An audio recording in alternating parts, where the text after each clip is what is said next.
Okay, the second half of this chapter we're going to talk about is regulation of cell cycle, which really has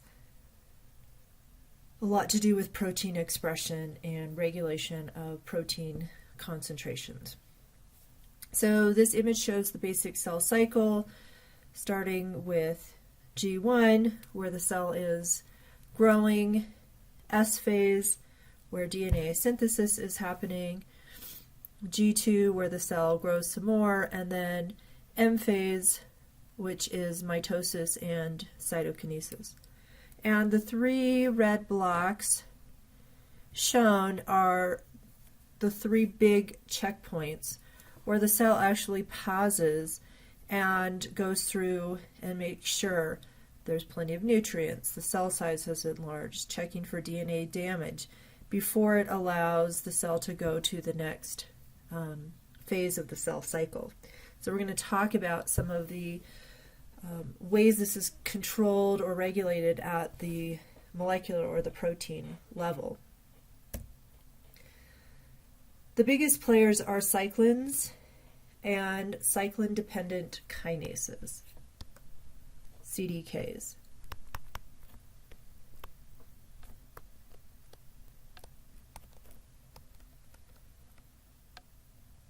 And these work together to regulate cell cycle and protein expression. And so what I want you to see from this slide is that to be active, the CDK binds a specific cyclin, the CDK is phosphorylated, and remember that the CDK is a kinase, so its function is to phosphorylate other proteins. What's interesting about the regulation of cyclins and CDKs is that the CDKs are always around. It's the cyclin that cycles through being present and not, and that's how they got their name. I'll show you a figure of that in a minute. So what happens to the cyclins is they get something called ubiquitin put on there, and this marker tags the protein for destruction. So when there's no cyclin present, the CDK is inactive. When cyclin is present, the CDK can become active. So the cyclin is either being destroyed or expressed. The CDK is expressed continuously. And you can see that here. This is just showing the cyclins during cell cycle. So there's cyclin A and B and E and D1 and D2. And B is the one that the book also calls the mitotic cyclin. It's really cyclin B. And what you can see from this image is that some cyclins are expressed at different times. So D2 is expressed during G1, peaks somewhere in S phase, and then as a cyclin level concentration is going down, that means that it's being degraded. Cyclin B is important. You can see it peaks in mitosis. Cyclin A is important for G2 phase. Okay, so where it peaks is telling you where it's functioning. D1 is an interesting one, right? Because it's expressed at high levels throughout most of the cell cycle. And you see E is important in G1. So as that slope goes down, it's because the cyclin is being degraded. As the slope goes up, it means the concentration is being increased. And this is just another figure to kind of emphasize that point, that it's this cycling of these cyclins. So they're expressed, they activate their CDK, and then they're degraded. And they're expressed and activated CDK and degraded. But the CDK remains constantly expressed. Mitotic cyclin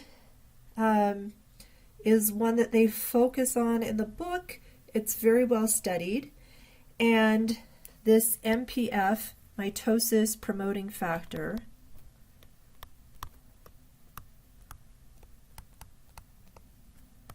is really describing the cyclin CDK interaction. So the way you interpret this graph is that in G1S, G2, mitotic cyclin or cyclin B increases in concentration, reaches a peak in M phase, which is also the peak of this complex activity, and then you can see the cyclin is degraded and the activity of the mitosis promoting factor goes down.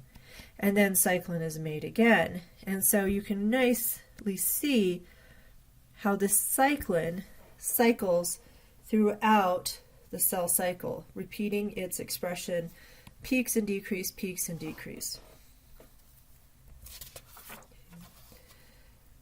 Another way that cyclins and CDKs are regulated, and this really should be, well, that's all right.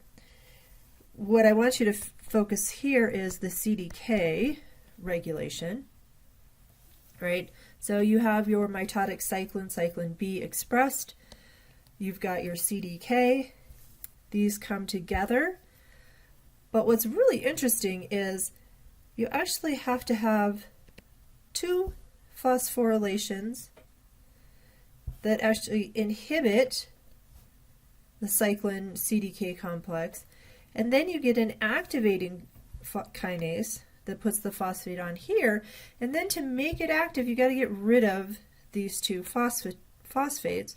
Remember, phosphatases are enzymes that remove phosphates, kinases are enzymes that add phosphates.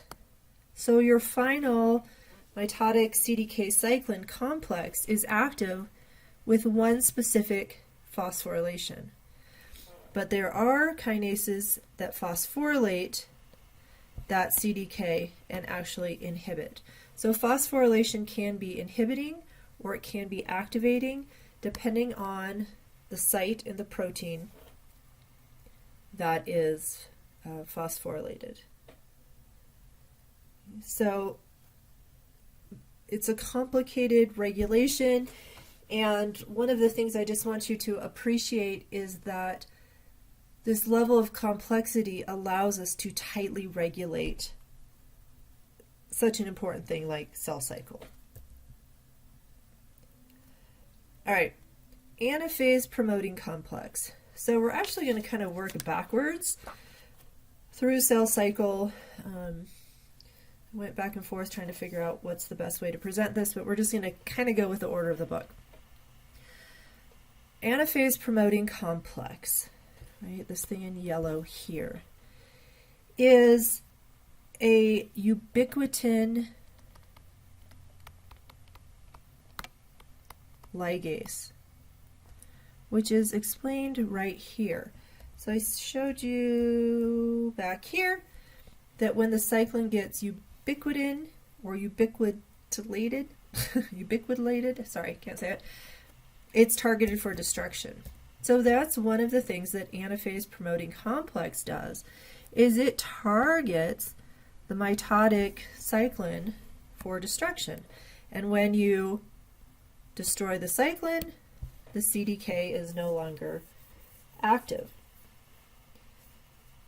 So anaphase promoting complex wants to help make sure everything is ready for anaphase to happen, which is the separating of the sister chromatids.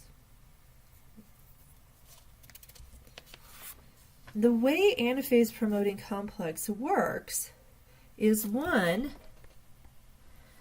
it targets securin for destruction. So there's these, whoops, sorry, I don't know what I just did. There's these two proteins, separase and securin. And when they're bound, the separase is inactive.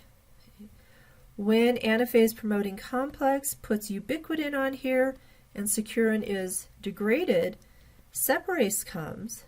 And what separase does is it starts breaking down these proteins called cohesion. And so cohesion is part of that centromere that's actually holding the sister chromatids together. And so when you break this down, you can see your sister chromatids can split. Okay, so we've got two things happening. We've got anaphase promoting complex tagging the mitotic cyclin for degradation and tagging securin for degradation. Okay. And there's this little red component that is key to making anaphase promoting complex functional, and that is a protein called CDC20. So here's a picture slightly different from your textbook, but I think it shows the roles of these proteins a little bit better. So here are your cohesions holding those sister chromatids together. Here is a protein called MAD, and there's also a protein called BUB. They don't show that here. And here is CDC20. And this protein complex binds to that kinetochore. Okay. And it hangs out there until a spindle fiber is connected. And once the spindle fiber is connected to the kinetochore, this complex disassembles, MAD2 and BUB go off to do their job. CDC20 now binds your anaphase promoting complex and makes it active. So it's a nice way, if you go back here, that anaphase promoting complex does not become active until all the chromosomes have spindle fibers attached. Because if you have a chromosome or a sister chromatids without a spindle fiber attached, when the cells go to split, right, this whole thing is going to go one way versus what we want to happen is splitting the sisters. Okay. So anaphase promoting complex is not active to allow the splitting of the sisters until CDC20 is bound, and CDC20 is not bound until the spindle fibers are connected to the kinetochore. So it's this really nice system that has checks. Okay, yes, now we're ready for you to activate. And so you have to have enough of this active, which means all the sister chromatids bound to spindle fibers, the active anaphase promoting complex now breaks down the cohesion molecules and the sisters can split.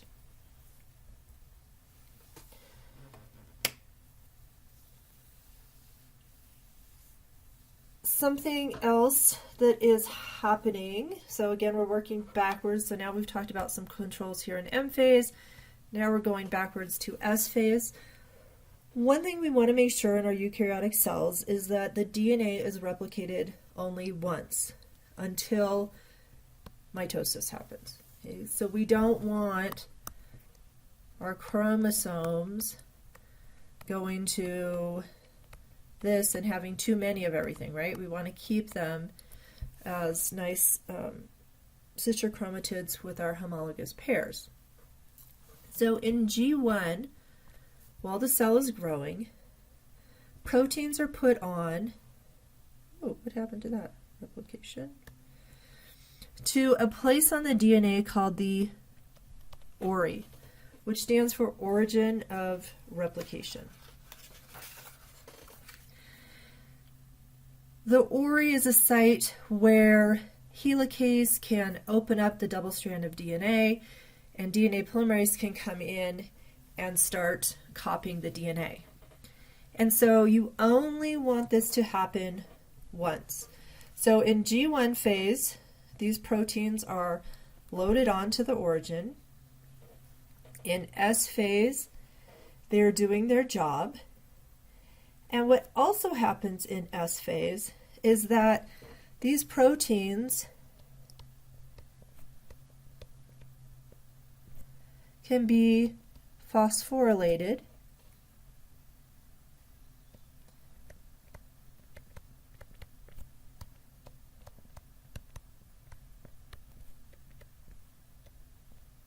so the pre-replication complex proteins, some get phosphorylated so that they can't rebind. There's also a protein called geminin, which blocks MCM, our green thing here, from rebinding once it comes off. So replication licensing means in G1, we're saying, okay, you guys have the go-ahead to replicate. But once you come off in S phase, we have proteins that are going to modify you so that you cannot rebind and so that you cannot replicate again, because you only want your DNA replicated one time. Also in S phase, we have a protein called retinoblastoma. And retinoblastoma, we will see in next chapter, is called a tumor suppressor.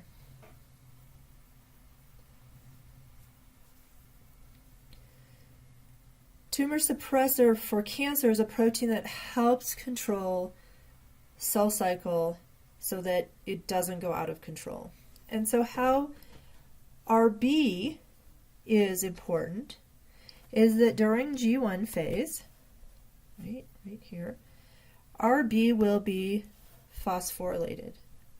So normally RB binds E2F, and E2F is a transcription factor that helps recruit RNA polymerase to turn on or express genes. And so when RB is not phosphorylated, it binds E2F, and the genes and proteins for S phase are not expressed. When the cell gets the signal, yes, it's time to divide, and we'll talk about growth factors in the next talk, then RB is phosphorylated. It now no longer binds E2F because it has a conformational change, and gene transcription happens. And what we'll talk about in the last chapter is that RB, when mutated, does not bind to E2F, and so transcription for S-phase proteins can happen or can be expressed all the time, which means the cells are getting the signal, hey, we got to keep replicating our DNA. And what's happening in cancer is you get DNA replication when things like DNA damage have not been checked yet, and so you start to replicate damaged or mutated DNA. One other important protein, and this goes along with DNA mutations, is P53. This we will talk about is also a tumor suppressor and important for S-phase control. And how this protein works is if the DNA is damaged by either what we call double-stranded DNA breaks, right? So you've actually broken your helix, or single-stranded breaks. And these need to be repaired by the cell before replication can happen. So if there's damaged DNA, either the ATM or the ATR protein is activated, it comes through and activates kinases that are important in checking for damaged DNA, and P53 gets phosphorylated. So when P53 is phosphorylated, it works to turn on genes. So it may turn on P21, which tells the cell stop, or it may turn on or stop dividing, PUMA, which tells the cell to undergo apoptosis or cell death. And we will talk about apoptosis and cell death in the next talk. So I'm going to stop there, and we'll come back and talk about growth factors.